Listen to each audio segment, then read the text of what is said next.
Praise God. Are you happy to be in the house of the Lord? Amen. Are you excited? Amen. Bakit kaya, no? Because we have the Word. Amen. Walang makapagbibigay ng excitement sa mga pinili ng Diyos kundi yung salita niya. We may have all the material blessings in this world, but hindi siya kaya magbigay ng kagalakan sa atin. Kantayin nga muna natin mga kapatid yung Lord, prepare me to be your sanctuary, pure and holy, tried and true, with thanksgiving. I'll be a living sanctuary for you. One more time, brothers and sisters. Namnamin natin. Lord, prepare me. Oh yes, Lord God. To be your sanctuary.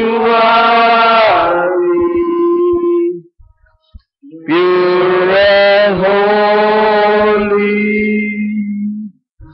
tried and true, with thanksgiving, I'll be a living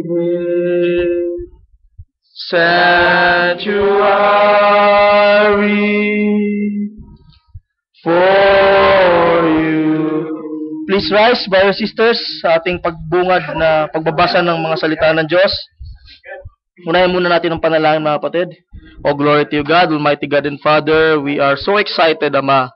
We are once more gathered in Thy mighty presence, hindi para magbatian lamang, kundi para i-worship ka in spirit and in truth, O God. Thank you for this privilege na mapag-aaralan namin ng banal na salita. We are so blessed to be here in the house of the Lord, to hear once more the mighty blessings that awaits us, O Ma.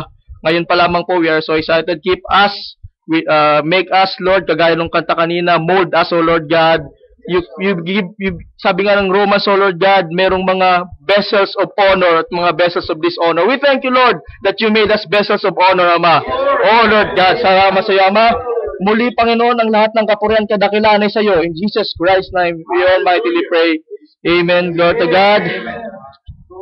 First, please turn our books, our Holy Bibles in sa 2 Thessalonian. 2 Thessalonian chapter 2. Basta natin sa English ito. Verse 10. Simulan natin sa 10. And with all deceivableness of unrighteousness in them that perish, because they receive not the love of the truth, that they might be saved. Wala pala silang pag-ibig sa katotohanan. Okay? And for this cause, God shall send them strong delusion, that they should believe a lie. So you mean, brothers, merong mga tao na maniniwala sa isang kasinungalingan? Sabi ng Biblia, that they might be damned who believe not the truth, but have pleasure in unrighteousness. You mean to say, may mga tao na ang pleasure nila nasa unrighteousness? Sabi ng Biblia, brothers and sisters.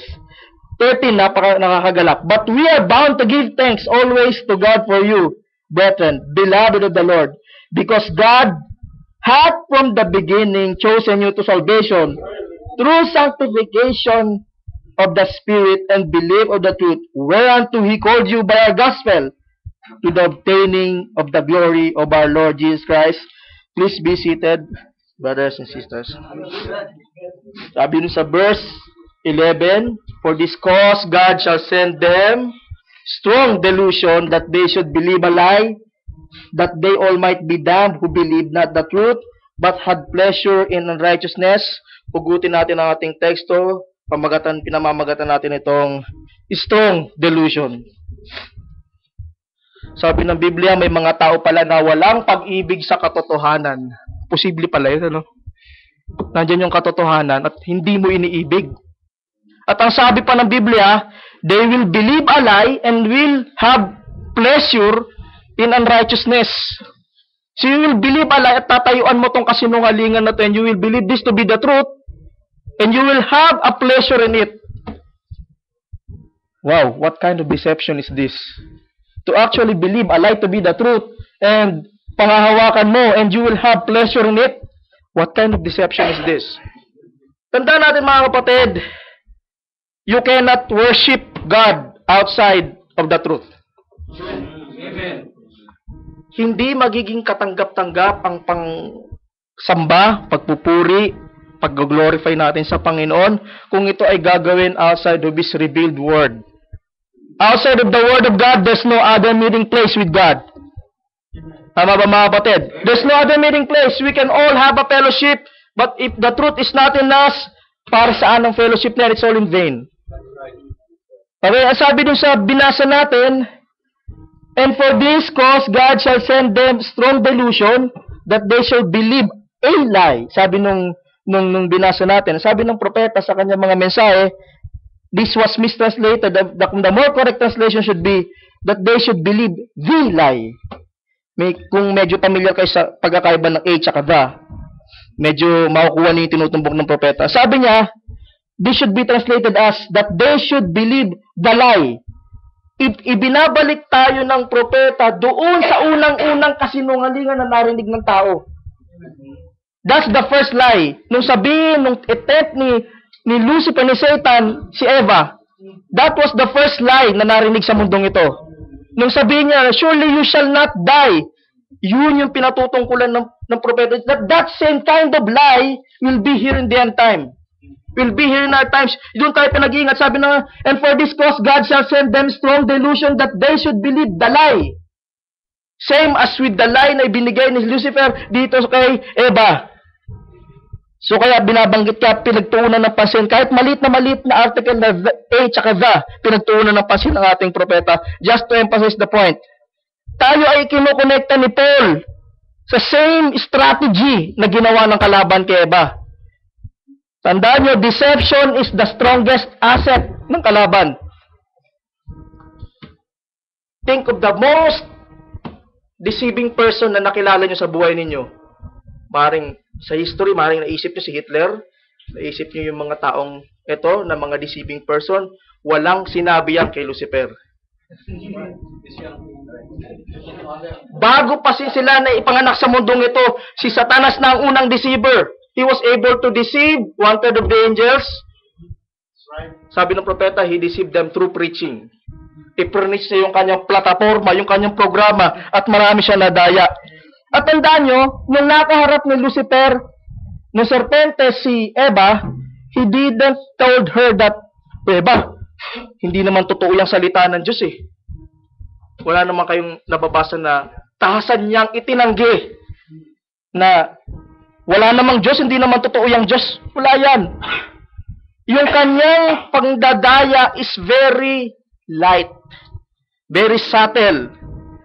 Binigyan ng serpente ng matinding delusion si Eve para maniwala sa isang kasinungalingan. Sabi nga ng ating prophet, the biggest lie that was ever told is the one that got a whole lot of truth in it. Mas mahirap ma-distinguish ang isang kasinungalingan kung yung kasinungalingan ay punong-puno ng katotohanan. Sabi nga, kung yan ay 99.9% truth at may 0.1% na lie, yan ang delikado. Si Satanas hindi yan lalapit sa iyo at gagamitan ka ng 100% lie. Matatalino kayo, hindi kayo madadaya ng ganun-ganun lang. Kahit sinong tao hindi, well, of course, may mga tao madadaya, talagang kahit 100% lie paniniwalain. Pero sa panahon nito, ang 100% matatalino mga tao. 100% lie, walang maniniwala dyan. Ang strategy ni Satan is 99.9% truth, and that 1%, that 0.1%, the lie, yan ang makakadaya. Kapag lumapit si Satanas sa iyo na dala-dalay, obvious naman na mali, buti kung tanggapin ninyo. Hindi nyo tatanggapin kung obvious na mali. Nung lumapit si Satan kay Eva, mali yung salita ng Diyos. Wala yan, hindi yan totoo. Hindi yan ganun ang approach niya. Ang approach niya is very subtle, very light. Ang mapaglinlang na kasinungalingan ay yung sobrang lapit sa katotohanan. At yun yung dapat nating matyagan dahil maraming nahulog dyan. Yun yung sinasabi ng Biblia na strong delusion. Ang title nga is strong delusion. When we say God will send them strong delusion, does it mean that God is the author of delusion? Does it mean that He is the God of deception? God of lies? Is delusion one of His attributes? Is lying one of His attributes? So, kailangan wag nating i-translate sa ganun, ha? It only means that He will allow you to fall into a lie. Because you wanted to have it, Gusto mo dyan, dyan ka. Gusto mo ng kasinungalingan, dyan ka. Tandaan nyo, God has given us free will. He will not intervene with that free will. Kung gusto mo dyan, dyan ka. Kung gusto mo ng kasinungalingan, dyan ka. Naalala nyo, one time, may eksena sa Biblia. It's good to recall this. Sa 1 Kings chapter 22. 1 Kings chapter 22. Ito yung tagpo sa Biblia na kung saan verse 20. Sige, 1 Kings chapter 22 verse 20. Tungayan natin at makita natin kung ano posible ang ibig sabihin ng sinabi ni Paul. At may connecta natin to. Sabi niya, and the Lord said, who shall persuade Ahab that he may go up and fall at Ramoth Gilead? And one said in this manner, and another said on that manner. So 21, and there came forth a spirit, and stood before the Lord, and said, I will persuade him. And the Lord said unto him, wherewith? And he said, I will go forth, and I will be a lying spirit in the mouth of the prophets. And he said, thou shalt persuade him, and prevail also. Go forth and do so. Now therefore, behold, the Lord hath put a lying spirit in the mouth of all these prophets, and the Lord has spoken evil concerning thee. The Lord has put a lying spirit. Medyo mahirap arukin yan. Mahirap tanggapin na ang Diyos ay naglagay ng sinungaling na espiritu sa isang tao. Pero kung kukunin niyo yung konteksto, maintindihan niyo. Naghahanap ang Diyos ng, let's just say, volunteer. Na sino ang magkukumbinsi kay Ahab na lumusob sa Ramoth Gilead para bumagsak sa Ramoth Gilead. May nagpresentang isa, I will go forth, I will be a lying spirit in the mouth of the prophet. Pagdating sa 20 days, sinabi na lang yung conclusion na the Lord had put a lying spirit in the mouth. Does it mean that the Lord lies? The Lord, na yung lying is part of His attributes? Dalhin mo ngayon yung ganyang klaseng prinsipyo dito sa strong delusion na to. Sabi niya, this cause God shall send them strong delusion. Pag sinabi mong God will send them strong delusion, doesn't mean that He will na talagang isasaksak niya sa iyo yung delusion na yan. It's not like that. Dahil sa ginagawa mong walang pag-ibig ikaw sa katotohanan, this will be a condemnation to you. This will be your judgment. Ipababayaan kang malagak ang iyong sarili sa strong delusion. Di bahagi ng Diyos ang paglilinlang. Pawang katotohanan lamang ang nasa Diyos. God will withdraw your grace upon you. Dahil tinalikuran mo ang Diyos, tatalikuran ka rin niya. Bahagi yan ng hatol sa iyo. Ngayon, kung ikaw naman ay bahagi ng Diyos, sabi nga kanina, magkakaroon ka ng kaisipan ni Kristo. At kung may kaisipan ni Kristo, posible ka ba na malagay sa delusion? Ikaw ay nakalagpas na sa hatol, sabi ng Biblia, di ba? Imposible na mahulog ka sa deception, sa delusion. Kaya nga kanina, in-emphasize natin yung verse 13 doon sa 1 2 Thessalonians, di ba?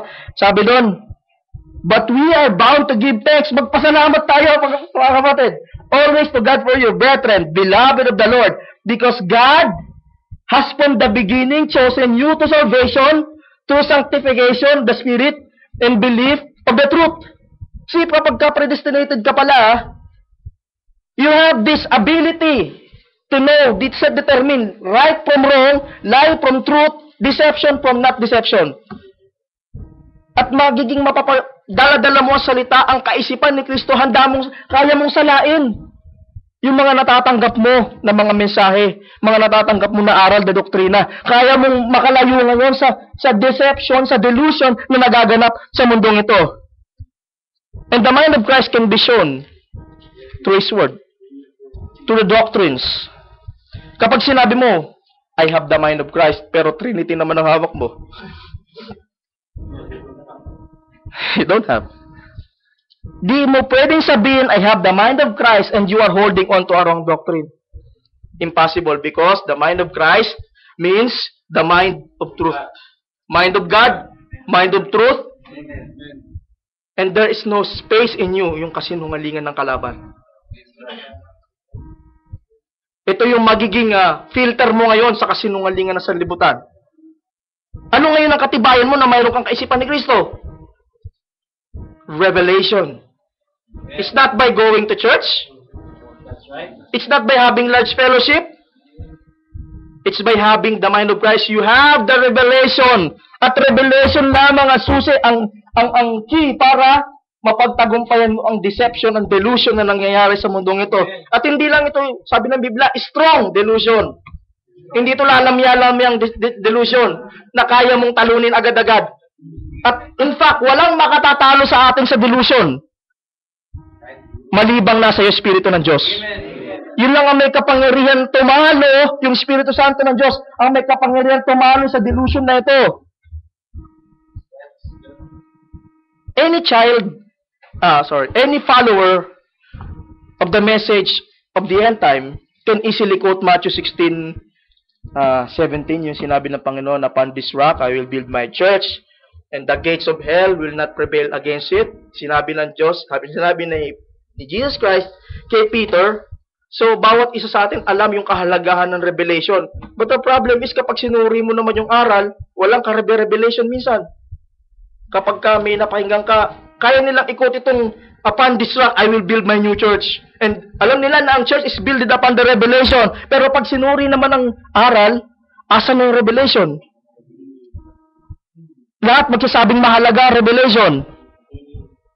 But then, if you analyze, the doctrine is based on self-understanding, and makikita mo na may contradiction ito doon sa pinaninindigan. Sabi, revelation daw, pero wala namang katotohanan. So, we must be able to determine the difference between the two. Revelation and delusion. These are both powerful influences sa mundo natin. It's either you are revelated or you are deluded. Dalawa lang yan. Deluded or revelated. At hindi lang ito applicable sa message. Of course, hindi lang ito applicable sa message. And it's widely nasa sa mundo. It's either you have revelation or you are in a delusion. And do you think exempted ang message, end time message, ministry sa delusion na ito? Tingin nyo ba ang involved lang dito yung nasa labas na talagang malayo na sa katotohanan? Tingin nyo ba sila lang ang posibleng madaya nito? Ang totoo niyan, gusto ni Satanas itong end time ministry. Deception. Gusto niya ang deception sa ilalim nito. Now, what's the difference between the two? Revelation means the act of revealing or disclosing. Ngayon, meron kang something na nakatago, ihahayag sa'yo ng Diyos, palilitawin ng Diyos yung bagay na nakatago. Yun ang revelation. Ang kabaligtaran naman yung delusion, nakahayag na nga, gusto mo pang itago. Yan ang delusion. Merong katotohanan, pilit mong pinagtatakpan ng credo, ng tradisyon. Delusion. Yung truth, gusto mong takpan ng lie. That's delusion. So nakita niyo yung kabaligtaran? Revelation, God had given beforehand the hidden things, pero ina-uncover niya, dinidisclose niya sa mga pinili para makita ng tao. Yung delusion ang ginagawa ni Satanas, merong nakalitaw, nakahayag, tinatakpan ng pilit ni Satanas yan. Yan ang delusion. So you see, ang ginagawa ni Satanas ay pakontra palagi sa ginagawa ng Diyos. Ang Diyos gusto mahayag ang lahat sa tao ng mga pinili niya. Ang Satanas naman ang gusto mangyari, itago ang lahat sa mga tao. Delusion comes from deception, the act of deceiving. To deceive, you must take the truth and do something to hide it from the men. Yan ang delusion or deception. At sa may medical condition ang tawag ay delusional disorder.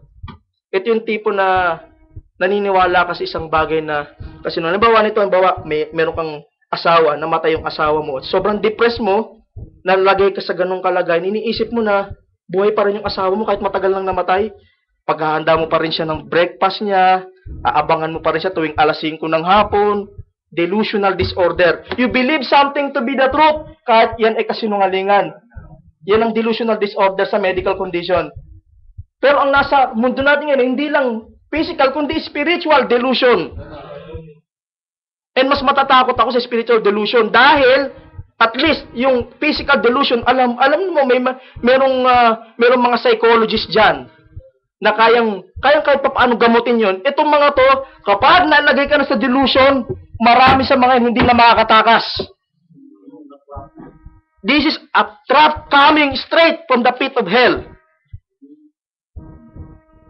Yung physical, yung delusional disorder na to, nag-i-imagine sila ng something na hindi totoo, ginagawa nilang totoo, binabaligtad nila yung kanilang mundo. Yung totoo nagiging kasinungalingan, yung kasinungalingan nagiging totoo. Okay, yung nasa mundo ngayon is spiritual delusion. Yan yung ginawa ni Satanas kay Eva. May katotohanang tinanggap si Eva, tinakpan ni Satanas. So in other words, these two are opposites. Revelation and delusion. Kaya kung hindi ka naniniwala sa revelation, nasaan ka? Yes, brothers and sisters. You know what is one of the biggest problems in our times? Men have received their learning not from God, but from men. And that is the sad truth even here in our ministry, end-time ministry. Kaya nga sabi ng pabala ni Apostle Paul sa 1 Corinthians 2:5, that your faith should not stand in the wisdom of men, but in the power of God. So hindi wisdom of men ang dapat nating saligan, kundi kapangyarihan ng Diyos, kapangyarihan ng salita ng Diyos.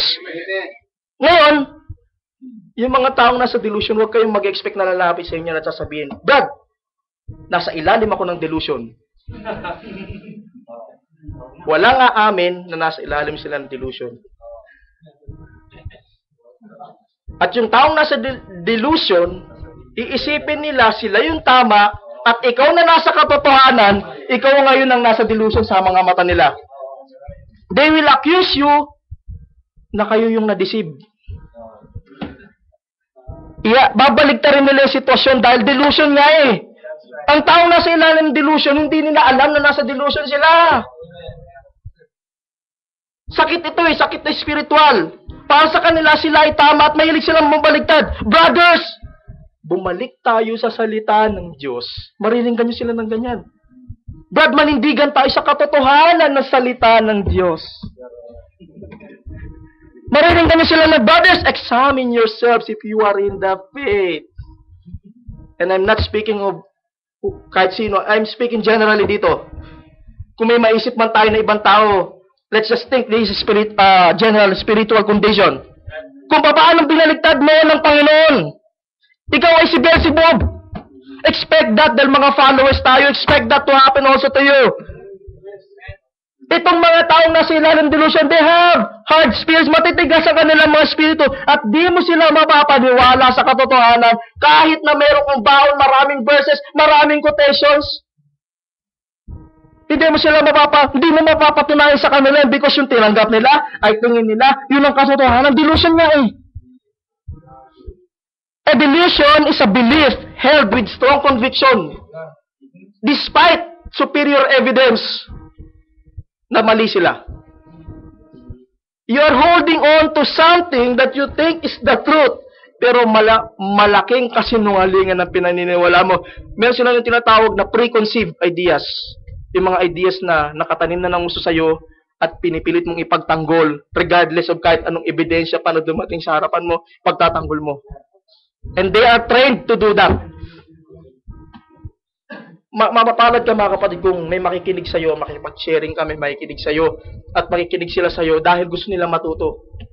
Karamihan sa nakikinig ngayon, makikinig sa'yo, hindi dahil para matuto, kundi para hanapan ng butas yung sinasabi mo. At pag nahanapan ka ng butas, doon sila babalik. Dahil yun nga ang tamak para sa kanila. Di nila bibitawan yung paunang aral na natanggap. Kaya natin pinapangaral ito mga kapatid para maging maingat tayo sa taktika ng kalaban. Kasi isa ito sa mga strong assets ng kalaban, deception. Basta ako, dito na ako. Di ba yun madalas natin marinig na mga ano yun? Delusion. At gagawin nila ang lahat para maipagtanggol yung kanilang sarili. Gagawin nila ang lahat para idepensa yung kanilang pananampalataya. They are trained to do that. And always their goal is to prove that they are right and people around them are false. Alam si Nicodemus, sabi niya, di ba nung nakaharap siya ng Panginoon, we know that thou art a teacher coming from God. Naman yung ginamit yung pronoun doon is we. Ibig sabihin, hindi lang siya. Marami sila. Pero may nabalitaan pa kayo na may lumapit di sa kanya bukod kay Nicodemus. Na nagtanong na kagaya ni Nicodemus, nasan sila? They know that he's a teacher coming from God. Dahil nakita nila. Meron silang ebidensya, but then their delusion prevents them from coming to Christ. Ito yung sinasabi na nung kanina binasa natin, they receive not the love of the truth. You know the truth, but you do not love the truth. Isang nakakalungkot na kalagayan ng lahat ng tao halos dito sa libutan. You know the truth, pero hindi mo mapanindigan. Nasaan sila? Alam niyo yung delusion, let's just say dito sa end time, walang lalapit sa iyo na sasabihin na the prophet is a liar. Walang lalapit sa iyo na yung doctrine niya is false. Hindi ganun yung strategy ng mga yan. Walang tatanggi sa mga yan na the Bible is not the word. Of course, meron naman tatanggi talaga. Pero, ang strategy nila, kakapit sila sa Bible, kakapit sila sa messages. Kagaya ng ginawa ni Satan sa Garden of Eden. Hindi naman totally out of the word yung sinabi ni Satan. Gumamit pa rin naman talaga siya ng word eh. But it was a misconstrued, misapplied, dislocated word. Most preachers will start a sermon with a verse. Di ba ganyan na strategy? Magti-preach, gagamitan ng verse. At kapag i-expound na, wala na yung sinimulang verse. Nakalimutan na yung verse at hindi na niya gagamitin pa yung Bible to expound. Lumaki tayo sa ganyang kalagayan sa church. Yung pare, mag-aaral ng ganito, ganyan. Babasa muna sa Bible. Pagbasa mula sa Ebanghelyo ni San Juan, kapitulo, ganyan. Pero kapag ipapaliwanag na, personal na karanasan, di ba? Kung magkikwento ng mga balita sa TV, sa radyo, wala na. At sabi ko kanina, kapag sinabi mong delusion, yung taong nasa delusion, hindi niya alam na nasa delusion siya. Di ba ngayon yung rebuke sa Laodicea? Because thou sayest, I am rich and increase with goods and have need of nothing, and knowest not that thou art wretched and miserable and poor and blind and naked. Sinasabi nila na mayaman sila at wala silang kailangan, pero sabi ng Panginoon, hindi mo alam. Thou art wretched and miserable and poor and blind and naked. Sabi ng ating propeta, kapag may isang tao daw na naglalakad na naked at hindi niya alam na naked siya, it's either he is demon-possessed or he is mentally insane. Yun ang kalagayan ng isang taong hubad at hindi alam niya hubad. Apply mo sa spiritual yan. Kapag hindi mo, sinasabi mo na mayaman ka at wala kang ibang kailangan, sinasabi mo na at sasabihin sa iyo ng Panginoon na hindi mo nalalaman yung ginagawa mo, sinasabi mo, you are blind, you are naked. Kapag hindi mo alam, spiritually, you are also spiritually insane and you are demon-possessed. Ito yung error. sa sanlibutan. The spirit of error in the end times. Kung paano may spirit of truth in the end times, there is a spirit of error in the end times.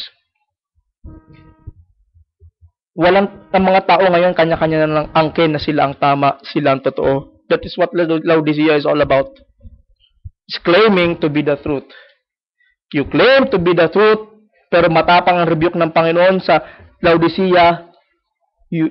Sabi, I am rich and increased with goods and have need of nothing, and you know not that you are rich and miserable and poor and blind and naked. Yung mga bulag sa literal, alam nila na bulag sila. Yung mga spiritually blind, hindi nila alam yan. Do not expect people under delusion to humble down at the word. Here in the end time, they say they believe the prophet. Ayun, naniniwala naman kami sa propeta. But they are not preaching what the prophet said. Ang prophet, nagsabi na ang tao daw ay may theophany, na kapag namatay siya, ikukuta nga ng propeta ng 2 Corinthians chapter 5 na if this earthly tabernacle be dissolved, there's one waiting. Ay, hindi totoo yan. Taasan na nga sinabi ng propeta, taasan na nga sinabi ng Biblia, ikinukot mo na nga. Hindi pa mapaniwalaan. Bakit kaya hindi na nagbumuo ang mga tao ito ng panibagong message? Bakit nakikiangkas pa sila sa mensahe ng huling panahon? I'm sorry, but this mula tong inilayo dun sa relihiyon na nagsasabi na ang first pope daw nila ay si Peter. Kung buhay si Peter, itatanggi niya yan. Ganun din itong mga tao na ito. Sinasabi nila, our prophet is, you know who? Brother Branham. Bakit pa nakikihangkas sa mensahe ng huling panahon kung hindi mo rin naman paniniwalaan ang mensahe na ito? They're claiming our prophet to be the prophet. Kung buhay kaya siya, sino kaya sa mga samahan na ito ang paninindigan na sasabihin, ito ang tunay kong mga kasama sa pananampalataya? Instead of revelation, mas pinipili yung sariling unawa. What is this? Delusion. That's right. May mga tao, ba't tingnan natin John 3:19? Kung isipin mo, totoo kaya ito, pero totoo dahil sinabi ng Diyos. John 3:19. Ang sabi, and this is the condemnation, that light is coming to the world, and men love darkness rather than light. So may mga tao palang mas gusto pa ang kadiliman. Sabi ng Biblia. Rather than light, because their deeds were evil. At ito yung condemnation sa kanila. Magpasalamat na lamang kay mga kapatid na nakikita ninyo ang lahat ng anggulo. Hindi ko ito salita ito ng Diyos sa Biblia. Ang nakakatakot mga kapatid, ang tinutukoy dito na men love darkness rather than light ay makikita mong tumatayo sa pulpito. Do you think ang tinutukoy dito yung mga kriminal, mga nakakulanggo sa bilangguan? Yung kaya tinutukoy, kasama sila sa mga nanindigan sa kadiliman, pero ang nakakalungkot dito, they believe the lie instead of the truth, they believe the darkness rather than light. Kaya ang utos, try every spirit. At hindi ako exempted dito sa try every spirit na yan. Suriin ninyo ako. Bilang mga ngaral, scrutinize, criticize me. At kung nandito rin si Pastor Sal, ganun din nasasabihin niya sa inyo. Criticize, scrutinize. Hindi porket kilala nyo kung at komportable kayo sa akin, pwede na ako makaligtas sa inyo. Exempted na ako. Ang totoo niyan, halimbawa lang, at wag naman sanang mangyari. Halimbawa may tinanggap ako maling aral. Mas malaki ang tsansa na madadaya ako kayo kesa kung halimbawa mag-aya ako ng pari dito na magtuturo sa inyo. Mas madali ko kayong madadaya kasi komportable kayo sa, ayun si Brother Albert, anointed dyan pag nagbe-preach yan. Ang galing, maganda ang kanyang pangaral. Ang totoo niya, mas kaya ko kayong dayain pag may mali ako tinanggap. Huwag naman sana mangyari. Kapag nag-aya ako rito ng isang ministro ng sikat na grupo at sasabihin niya sa inyo, si Kristo ay tao lamang. Maniniwala ba kayo? Hindi na kayo kayang dayain nun. Pero kung ang isang galing sa atin mismo ang may tinanggap, at huwag naman nawa mangyari, may tinanggap at ipinangaral sa inyo, posible pa kayong madaya. Pero praise be to God, alam ko, hindi kayo madadaya. Unang Diyos, hindi kayo madadaya dahil you have the thinking man's filter. Huwag kayong basta magtiwala sa tao. Examine nyo yung mga sinasabi ng bawat isa. Dapat bawat sabihin sa pulpito na ito ay nasusuri, nahasa, ay nasasala. We preachers should be open for criticism. Tama ba, kapatid? We preachers should be open to criticism. Walang ibang samahan sa mundong ito na ang kanilang mga ministro ay pwede mong i-criticize. Subukan mo lang kung hindi ka ma-excommun.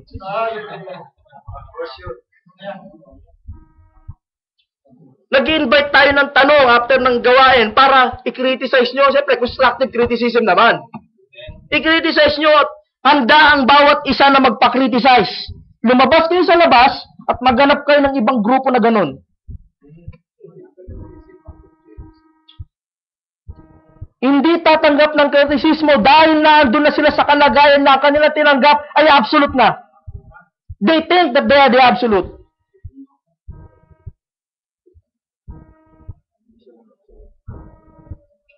Praise be to God. Try every teaching. Alam mo, isa pang reason kaya dapat natin subukin ng bawat aral.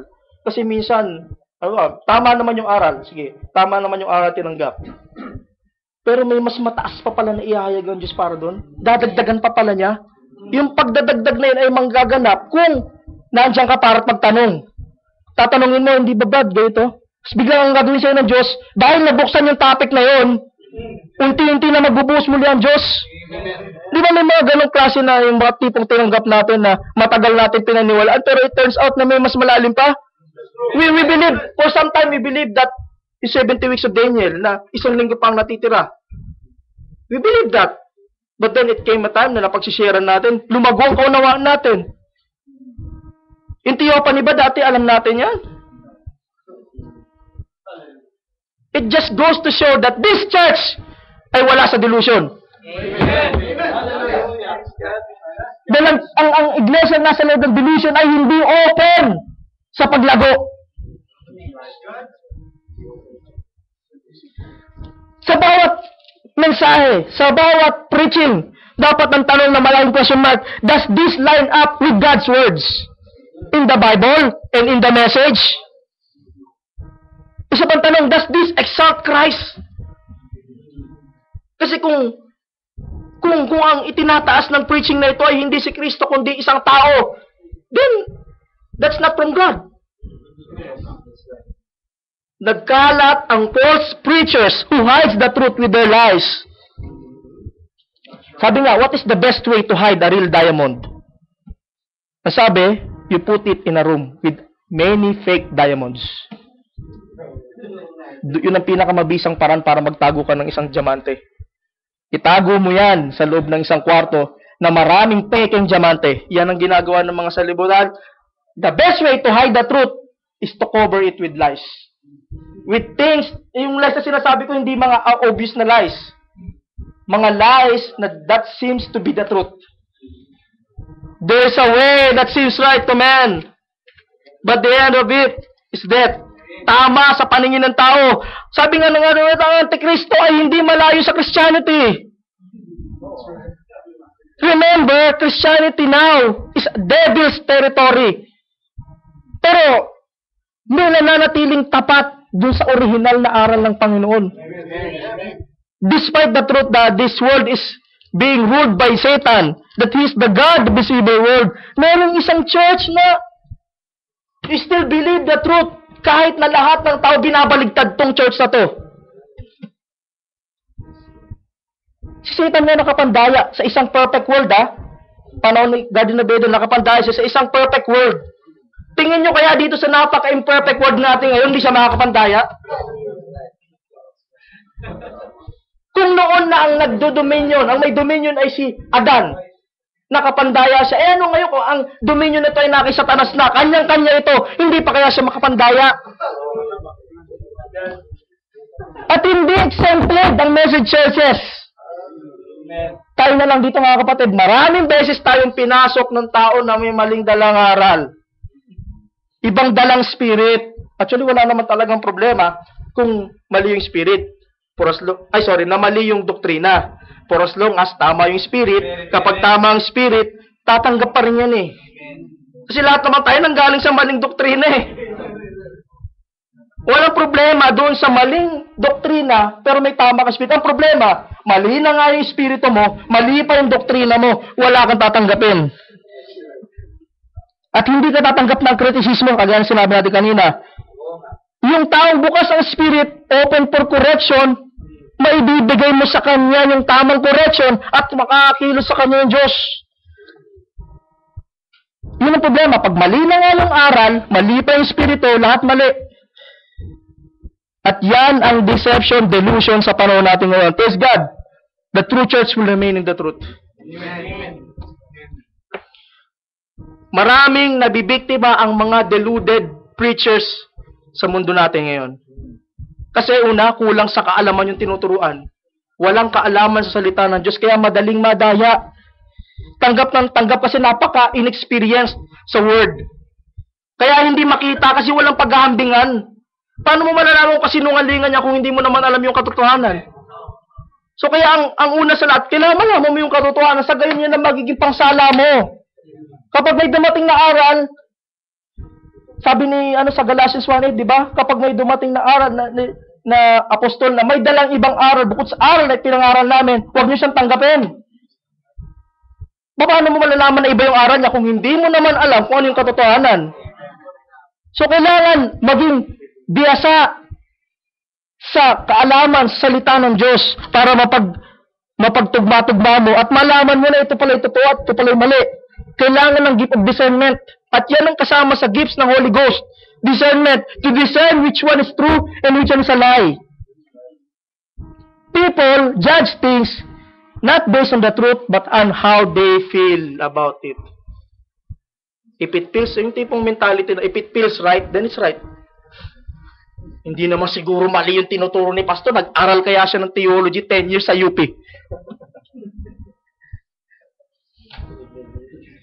Tama naman siguro yung doktrina kasi binasa niya naman sa Biblia eh. May backup naman na Bible. Tingnan mo, binasa pa niyo. Saan galing-galing niya magkuto. O kaya, hindi naman siguro tayo lolokohin ni Pastor. Bait kaya niyan. Napakabait yan. Tinutulungan kami niyan palagi eh. Siguro hindi naman tayo lolokohin sa doktrina niyan. Yun ang pasala. In how they feel. Ang problema, hindi mo pwedeng pagtiwalaan yung how you feel. Right. Meron mga tao na ang basihan ng katotohanan ay damdamin. Lakas ng pakiramdam ko. Ang lakas ng kutob ko na tama ito. Naiyak ako sa mensahe na nahipo ang aking puso. Dumalaw ang Espiritu Santo at nahipo ang aking puso at talagang umiyak ako. Pero problema, walang kinalaman ng emosyon sa katotohanan. Pwede kang umiyak ng daan-daang luha, pero nasa mali ka pa rin. You can be so sincere, but still believing in a lie. Hindi dahil umiyak ka sa message. Tama na. Opera nga, napapaiyak tayo eh. Kaya nga tayong pakiligin ng mga love story. Kung horror yan, kaya tayong takutin. Ibig sabihin, maraming paraan para hipuin yung emosyon ng tao. Kung ako magaling magsalita, kayang-kayang bilugin ng emosyon, yung emosyon ninyo ng pananalita. Pero hindi yun ang sukatan ng tama. That's right. Sa mensaheng indictment, sabi ng propeta, you poor, intellectual, spiritual deprived. Wow. Natibay na mga pananalita ito. Rejected upon your own gods. You read the same Bible that any other man can read, but you have turned down the Spirit of God. Sakit, aray. Ang kaharap niya rito, mga businessmen during his times. Till the Bible said you'd be given over to a strong delusion. You actually believe that you're right. And the Bible says that you believe it and be damned by the same lie that you believe to be the truth. Ito na. Therefore, I indict you by the word of God. Pag sinabing indict, inihahabla ko kayo. Lakas na loob ng ating propeta. Alam nyo, bakit niya kaya sabihin to? He has the authority. He has the authority of the truth because nasa truth siya. And wala na ang propeta natin. Na kanino ang katotohanan na ito? Nasa mga pinili. Kaya, with the power vested in us, we can also say, we indict them by the word of God. You are teaching the people an error and crucifying the principles of Christ. You are crucifying the word of God afresh. Hallelujah. Ang malaking pagkakamali ng ibang mga ngaral ay ang pag-twist ng scriptures to make it say something na di naman talaga yun ang ibig sabihin. Remember yung isang nag-quote ng sinabi ng propeta na nakasulat na daw ang 7 thunders sa Bible. Sinabi ng propeta talaga yun. Meron tayong quotations doon. Pero kailangan mo ng tamang unawa para intindihin yun. What is that? Trying to twist the message to mean it something that it doesn't mean. Nandyan na, pwede mong baligtarin ang ibig sabihin yan to prove your doctrine. Yan yung ginawa ng mga tao sa panahon ni Jesucristo. And tandaan niyo, spirits don't die. They just transfer vessels up to vessels after vessels at nasa panahon pa rin natin yan. They believe the truth. They believe the lie to be the truth.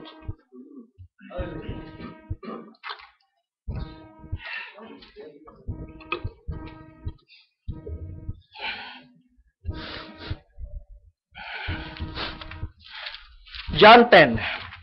Tungay tayo ng isang tagpo sa buhay ng ating Panginoon sa ministry niya. Kung saan makikita natin yung mga taong nasa ilalim ng strong delusion. John 10. Tingnan natin muna yung background para ma-judge natin ito. 10, siguro simulan sa 14. John 10:14. Ang kaharap niya rito, mixed multitude. I am the good shepherd, and know my sheep, and am known of mine. Ang ganda. As the Father knoweth me, even so know I the Father, and I lay down my life for the sheep. And other sheep I have, which are not of this fold. Them also I must bring, and they shall hear my voice, and there shall be one fold and one shepherd. Therefore, doth my Father love me, because I lay down my life, that I may take it again. No man taketh it from me, but I lay it down of myself. I have the power to lay it down, I have power to take it again. This commandment have I received of my Father. 19. There was a division therefore again among the Jews for these sayings. And many of them said, He hath a devil, and is mad. Why hear ye him? Others said, These are not the words of him that has the devil. Can a devil open the eyes of the blind? Ito muna natin dito. Kung tutuusin, napakaganda ng message ng ating propeta nung pinipreach, ng Panginoong Jesucristo nung pinipreach na ito. Napakaganda eh. Sino di matutuwa dun sa I am the good shepherd? Napakaganda message ng mga kapatid. Kapag, siguro kung nandito kayo, nagtatanong kayo sa galak, marinig niyo ang Panginoon nagsasabi na, ako ang mabuting pastol. I know my sheep and I know no mine. He's showing the relationship between him and the sheep. Kaya kung tutusin, napakaganda ng pinipreach niya. Pero bakit nagkaroon pa rin ng division? Remember, the word is the divider. Tandaan nyo, may mga mixed reactions. May tumanggap, may hindi tumanggap. Kung tutusin, wala naman siya sinabing hindi maganda. Hindi naman ito yung tipong kagaya ng ibang preaching niya na, kayo ay sa inyo naman, Diablo! Kayong mga lahi ng ulupong, wala siya sinabing masama rito. Puro magaganda sinabi niya. Nagkahati-hati, nagkawatak-watak pa sila. Iba-iba reaksyon na sabi, may demonyo yan. Wala naman siya sinabing very offensive. Isipin nyo, ang kaharap niya rito ay mga aral sa lumang tipan. Yung konsepto ng shepherd tsaka sheep, na yung mananampalataya pala ay nahilintulad sa isang tupa, hindi yan bago sa mga Pharisees. Kasi back in the Old Testament, may mga mababasa na sila na yung Panginoon, sabi nga di ba ni David, I am the good shepherd. The Lord is my shepherd, I shall not want. Psalms 23. So yung konsepto ng ang Panginoon ng shepherd at yung mga mananampalataya ay sheep, alam yan ng mga Hudyo. Hindi yan isang bagong aral. Pero ang problema, nung ipinipreach sa kanila at yung actual shepherd ay nasa harapan nila, hindi nila ito matanggap. Kung tutusin, nakakabighani yung mga pinapangaral ni Jesucristo, sabihan ka ng Panginoon na I lay down my life for the sheep. Di ba napakaganda nun? Napakaganda nun, pero reaksyon nila, meron siya demonyo. Anong mali doon? Anong masakit doon? This is a wonderful sermon, but it caused division. The teaching of Jesus caused division. Ang mga kaharap niya rito, yung mga biyasana sa salita ng Diyos, araw-araw, hawak niya na yung scrolls. Binabasa, kinakabisado. Itong mga tao na to, they don't have any problem when it comes to the written word. They don't have any issue kung ang word na tinutukoy ay nasa scrolls at kaya nilang bitbitin, paligid nila at kaya nilang basahin. But they have a problem when it comes to the revealed word. They cannot recognize the word made manifest in the flesh. When it comes to the written word, biyasang-biyasa itong mga taong ito. But when it comes to the revelation of that same word, they claim to be the truth. Hindi nila makayang tanggapin. Yan ang problema nila. At itong word made manifest in the flesh, iyan ay demonyo. Yan ang sabi nila.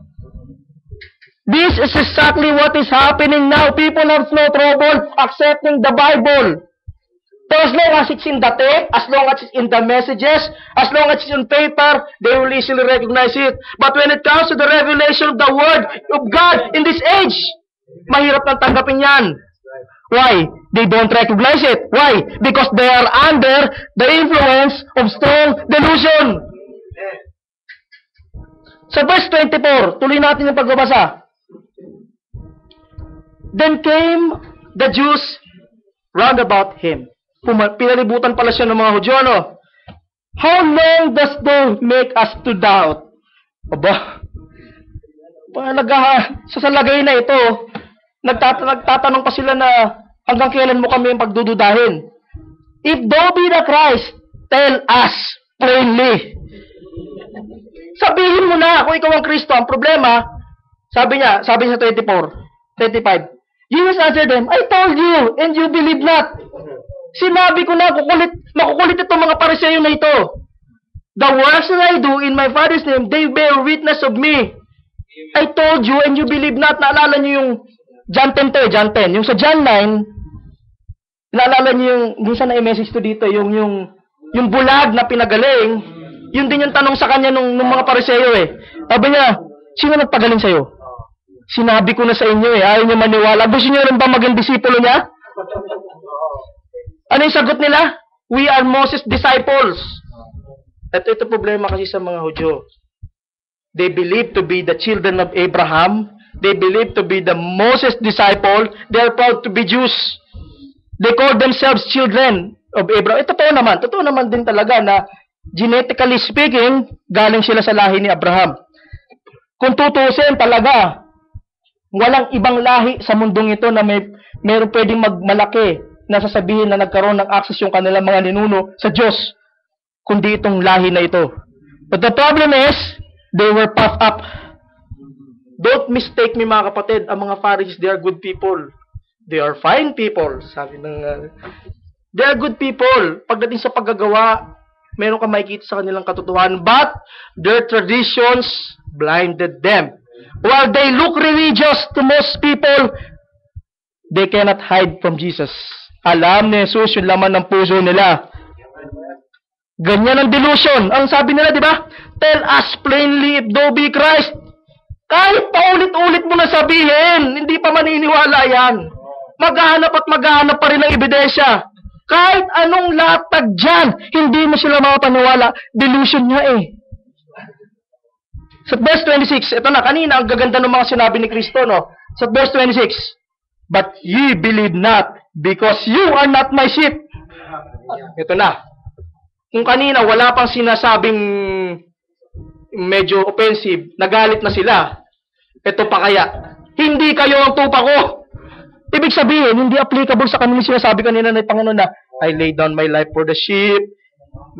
Hindi pala applicable sa kanila yun. Siguro marami sa kanila, praise God, amen, yes, Jehovah loves me. Siguro marami sa kanila, yes, ako pala isang mabuting tupa. Pero here Christ came, you are not my sheep. Strong rebuke sa mga taong nag-iisip na nasa katotohanan sila. This is a direct statement. Siguro tayo bilang tao, mangingilag pa tayo sabihin yung katotohanan minsan eh. Dahil inaalala natin yung damdamin ng tao. Pero here Christ sabi na hindi ko kayo tupa. So 27, my sheep hears my voice and I know them and they follow. Ito yung sinasabi na ni Kristo yung katangian ng tupa. Kasi nagbigay ang Panginoon ng statement na you are not my sheep. Ito yung katangian ng tupa. Suriin nyo ngayon kung katangian nyo to. Parang ganun siya sabi niya sa mga Hudyo. Sabi niya, my sheep hears my voice. Pinakikinggan ba ninyo yung tinig ko? And I know them. And they follow me. Sumusunod ba kayo sa akin? Ganun yung dating ng rebuke na ito. And I give them to them eternal life, and they shall never perish. Neither shall any man pluck them out of my hands. Wow! Lalo silang nagalit sa ating Panginoon. Kanina, nagkahati-hati na sila. Ano pa kaya kung diretsong sasabihin sa kanila na hindi kayo ang mga tupa ko? Kanina, nung binabasa ko yung John 14 to 18, yung mga magaganda sinabi ng Panginoon bilang Good Shepherd, nagalak kayo lahat di ba? Nagalak yung mga puso natin kasi nakaka-relate tayo eh. Ako yan, ako yan! Sabi, babasahin ko ulit I the Good Shepherd, and know my sheep, and I'm known of mine. As the Father knoweth me, even so know I the Father. I lay down my life for this. Ang ganda nun. And other sheep I have, praise God, which are not of this fold. Them also I must bring, and they shall hear my voice, and there shall one fold and one shepherd. Therefore doth my Father love me, because I lay down my life, that I might take it again. No man take it from me, but I lay down of myself. I have the power to lay it down, and I have the power to take it again. This commandment have I received of the Father. Napakasarap mga kapatid. Then alam mong ikaw yung tupa. Pero bumalik kayo 2,000 years ago, kung kailan live na ipinipreach ito ng Panginoon. Actual na nangyayari, nag-unfold yung mga pangyayari, pinipreach niya to, at hindi ito tinanggap ng mga taong kaharap niya. That preaching was not accepted. Mga kapatid, kung kayo ay pinili sa panahong ito, at nabigyan kayo ng pagkakataon na makabalik sa panahon yun, sigurado ko, sa tulong ng Panginoon, tatanggapin niyo yung sinabi ni Kristo.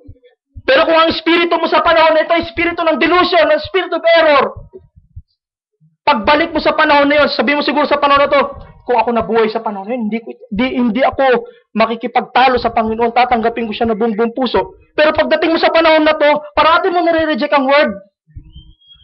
Paano mo masasabing ganun din ang attitude mo kung nandun ka nabuhay sa panahon na yan? Kung nandun ka nabuhay sa panahon at may maling espiritu kang hirap na buhay ka doon, tatanggihan mo rin ang Panginoon. So verse 30, eto na. I and my Father are one. Amen. One of the most profound scriptures in the New Testament. I and my Father are one. Hindi nila natanggap yung mga pangunang aral tungkol sa shepherd, tungkol sa sheep. Mas lalo siguro ito. Ako at ang Ama ay iisa. Ito ang lalo nag-provoke sa kanila, itong statement na to. This statement requires revelation. And no wonder, hindi nila natanggap kasi wala silang revelation. They are under delusion. Hindi nila maapuhap yung sinasabi ni Kristo. At dahil dyan, yung walang revelation, ang tendency ay batuhin. Pagdating sa 31, then the Jews took up stones to stone him again. Yan ang sitwasyon natin mga kapatid. People will get mad at you because of things these people will never understand. Wala silang revelation, kaya binato nila si Kristo. Sa panahon natin ngayon, wala na yung mga literal na bato na babatuhin tayo, but they are stoning the word by their doctrines, by their creeds. Tandaan niyo mga kapatid, yung mga bumato sa kanya ay hindi mga prostitutes, hindi mga tax collectors, hindi mga salot sa lipunan ng araw na yun. Ang bumato sa kanya ay yung mga nagsasabing sila ay message follower. Message follower of that time. They are the Jews who are well-trained sa salita ng Diyos sa lumang tipan. And these are the same people who threw stones at our Lord Jesus Christ. Now notice one small detail. May akong gustong punahin na isang detalye dito sa 31 na to. Then the Jews took up stones again to stone him. Kung babalik kayo sa verse 23 para makita ninyo kung nasaan siya. Sabi sa verse 23, and Jesus walked in the temple in Solomon's porch. Nasa loob siya ng templo. Nagtingin-tingin ako ng mga picture ng templo. Tingin nyo kaya may kakalat-kalat na bato sa templo? At wala naman kayong mababasa na itong mga tao na ito lumabas pa ng templo para lang dumampot ng mga bato. Wala kayong mababasang ganon. Ano ang ibig sabihin nun? Although sa Tagalog translation na sinabi ay dumampot sila. Kung babalikan ninyo ang talagang translation nito, ang sinabi, they carried stones. Ibig sabihin, may dala silang bato nung dumating sila doon. Which goes to show na prepared sila. Do not expect Satan to come unprepared pag nakaharap kayo. Itong mga to, at di sila dumampot, walang kakalat-kalat sa templo ng mga bato. Nakahanda ang kalaban against sa inyo. Pero kapatid, don't expect Satan to come unprepared. The Jews around him were prepared for that. Nakahanda sila, malamang nakatago lang sa mga bulsa yun. Sabi niya, sige, isa pang pagkakamali, babatuhin ko na to. Nakahanda sila. Kaya naman mga kapatid, sa panahon natin ngayon, yung mga nasa delusion ay nakahanda rin against sa word. Marami rin silang buong bato, mga scriptures. Ito, Acts 2:38. Kaya rin na ikot yan. Ito, sabi ng propeta, babato sa'yo. Ibabato nila against sa word, thinking that they are in the word.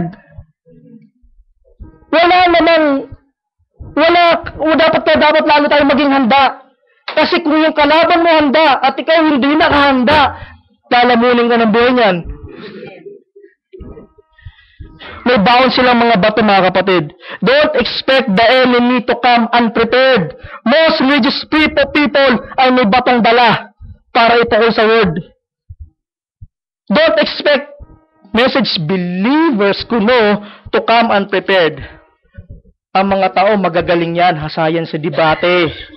Hasa sila na kontrahin ang word, ang message of the end time. Kagaya ng mga Pharisee scribes na pumunta sa congregation na yon, pumunta sa sermon na yon, sa message na yon, hindi para makinig, kundi para mambato ng ating Panginoon sa Kristo. You see, these are the message followers of that time. So-called, dahil hindi naman talaga sila message followers. They are the so-called message followers of that time na may mga baong bato. Sa verse 33, then the Jews answered him saying, for a good work we stone thee not, but for blasphemy. Sila pa ngayon ay may ganang akusahan ng Diyos ng blasphemy. Sino ba ang nagbablaspheme? Yung Diyos, si Jesucristo ba? O sila? Iyan ang sinasabi ko kanina na ang kalaban magaling mambaligtad. And because of that, though being a man, makest thyself God. Wala silang revelation para intindihin yung nauna niya sinabi na I and my Father are one. They don't recognize that this is the Word made manifest in the flesh. Pag hindi mo talaga na-recognize na si Jesucristo ang Word, may tendency kang babatuhin mo yan. At ang masaklap, binabaligtad nila ang ating Panginoon. Ikaw ay namumusong. Sino yung namumusong? Ang ating Panginoon daw, sila na binabato yung word made manifest in the flesh. These people believe themselves to be in the truth and that Jesus Christ is blaspheming. Walang inilayo yan sa panahong kinabibilangan natin. Yung delusion ay katunog ng illusion. Nag-i-illusion ang tao na sila ay nasa katotohanan. At kung babasahin nyo kanina, binasa natin sa 2 Thessalonians na magkakaroon ng strong delusion, kung babasahin nyo yung konteksto niya, it is being applied to the end times. May dilitaw na man of sin, sabi, na there will be a falling away first. And magkakaroon ng strong delusion yung mga tao na maniniwala sa katotohanan at wala magiging pag-ibig sa katotohanan. Sabi, we see the Pharisees and the scribes under that same condition. The spirit never died. Noon, may spirit of deception, may spirit of delusion na talamak. Sa Garden of Eden, isang babae lang ang nadaya. Dito sa panahon natin, milyon-milyon, bilyon-bilyon ang nadaya. And the prophet said, there will be a complete blackout of the truth in the last days before He comes. Praise be to God, walang blackout sa mga pinili ng Diyos. Nagliliwanag ang ilaw. Walang blackout. The Lord Jesus warned us about the deception that is coming in His name. This deception will come in Jesus' name, accompanied by great powers, will be convincing that even the elect will be received if it were possible. At maraming tao ang nasa panganib na ito. Kaya nga, ang utos sa ating palagi, sabi kanina, try every spirit, dahil baka ikaw din ay mahulog. Signs and wonders, yung mga signs and wonders will be attached to this deception para mapaniwala ang tao. There are true vines, and there will be false vines. The false vine will try to make himself look authentic, look real. Pero mga elect, hindi basta-basta madadaya sa itsura lang. The false will try to kill the elect.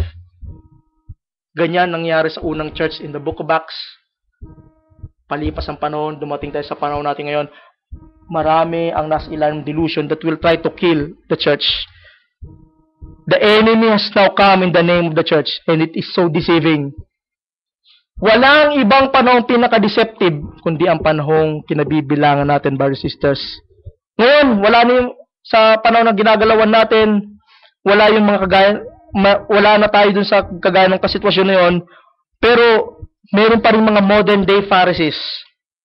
Kung paano ipinako nila ang ating Panginoon in the flesh, they are still doing the same now. Crucifying the word afresh. They did the same to Paul, to Peter, to Luther, to Wesley. Inireject nila. They said doing the same to Branham, William Branham. Ginawa ito kay Jesus, kaya expect nyo rin gagawin din sa inyo. Tingnan nyo ang ating propeta, sabi ng mga oneness, siya daw ay Trinitarian. Sabi ng mga Trinitarian, siya daw ay oneness.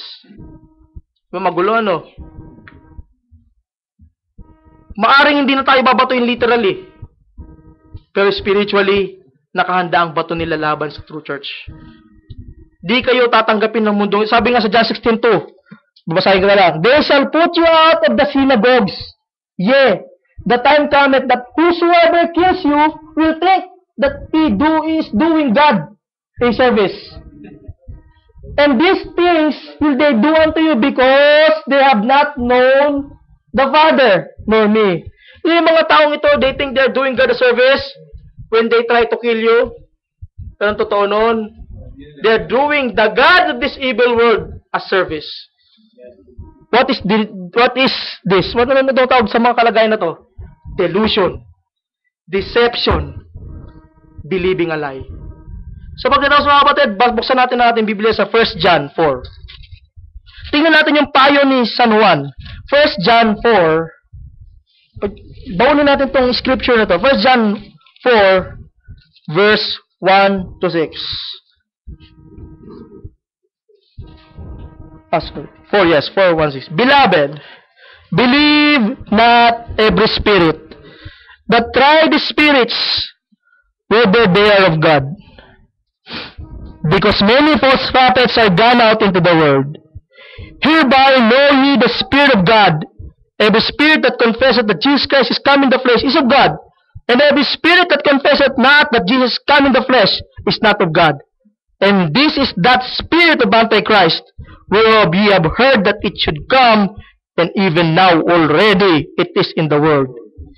Ye are of God, little children, and have overcome them, because greater is he that is in you than he that is in the world. They are of the world, therefore speak they of the world, and the world heareth them. 6. We are of God. He that knoweth God heareth us. He that is not of God heareth not us. Ito mga kapatid, yung huling statement. Hereby know we the spirit of truth and the spirit of error. Nasa kalagayan tayo mga kapatid na nakikita natin na lahat.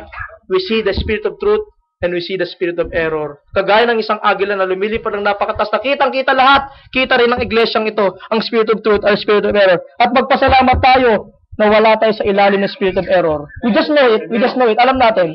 May pambaon tayo against the spirit of error. But pero wala tayo doon. Ang taglay-taglay natin is spirit of truth.